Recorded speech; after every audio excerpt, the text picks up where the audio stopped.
My name is Nicole Kirsting and I'm an assistant professor at the University of Arizona. The paper I wrote with my colleagues Mei-Kuang and James Stigler is called Value-Added Teacher Estimates as Part of Teacher Evaluations, exploring the effects of data and model specifications on the stability of teacher value-added scores. For quite a while now, there has been a lot of talk about value-added models as a promising way to create more objective teacher evaluations. And various claims have been made about the appropriateness and limitation of different approaches. That left us and probably many others wondering about the meaning of value-added scores as a measure of teacher effectiveness and whether it makes any difference how value-added scores are estimated. We were left with sort of a black box feeling and wanted to better understand these models. And some evidence seemed to show that teacher rank ordering or performance group designation of teachers depended considerably on how their scores were estimated. We realized that there were just way too many models and too many specifications to systematically study them all. In the end, we focused on three issues. First, the effects of various student and classroom characteristics on value-added estimates.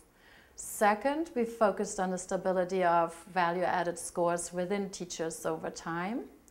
And third, we focused on the effects associated with the number of students whose scores were available to estimate each teacher's value added. Clearly, student learning differs independently of the teachers students have. So the challenge in value-added models is to isolate the actual teacher contribution.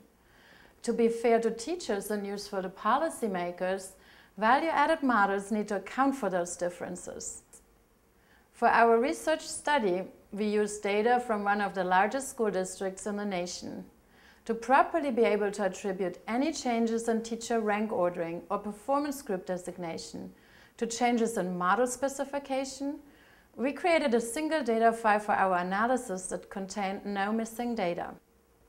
Using about 200,000 students and their scores, we estimated value-added scores for about 3,500 fifth grade mathematics teachers using different models and model specifications. Here are what we think are some of the key findings.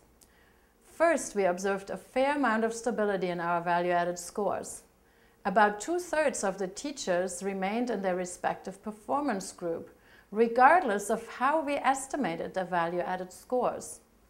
It is not unimportant, however, that 1/3 of the teachers were in a different performance group, depending on how their value added was estimated.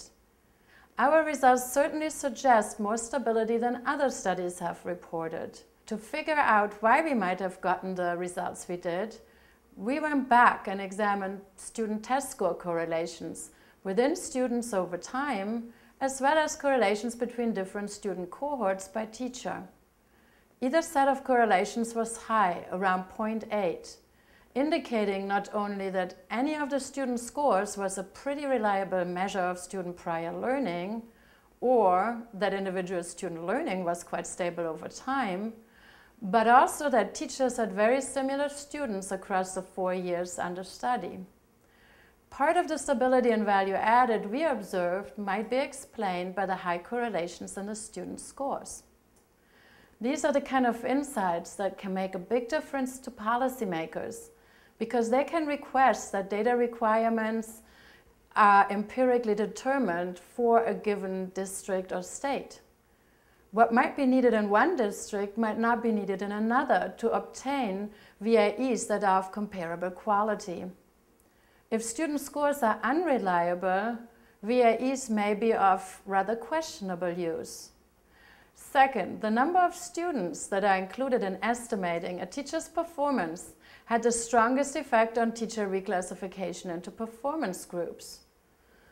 Teachers whose performance is estimated from a few student scores might have been in a different performance group if they had had more student scores available.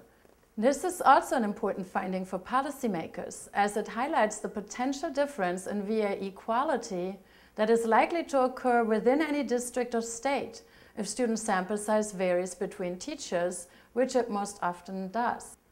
One way to make sure that we are cognizant of these potential quality differences in value-added scores is to set minimum sample size requirements, which could either be absolute numbers, as some have proposed, or based on an acceptable level of reclassification percentages. Third, and last, when we compared value-added scores of teachers, there was a significant improvement in those scores over the first 4 years. These results mirror of what many studies on teacher learning have reported. Our analysis also show that value-added scores become a lot more stable after about 5 years. Implications for policymakers are that the use of value-added scores for beginning teachers needs to be done with very great caution.